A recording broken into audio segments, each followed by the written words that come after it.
Hi, I'm Melanie Pace from Everything Fashion, and today I'm at Bloomingdale's at the mall at Millennia, showing you how to make a leather jacket look dainty. Well, it's fall again, and the cooler weather means leather jackets are creeping back into your wardrobe.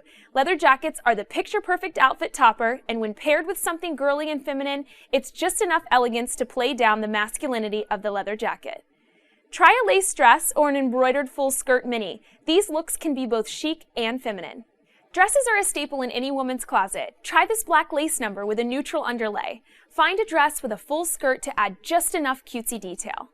If you aren't a dress person and go more for separates, this full skirted black and white embroidered mini will surely do the trick. Keep it simple underneath with a fitted black top and some girly accessories. Again, I'm Melanie Pace with Everything Fashion, showing you how to make a leather jacket look dainty.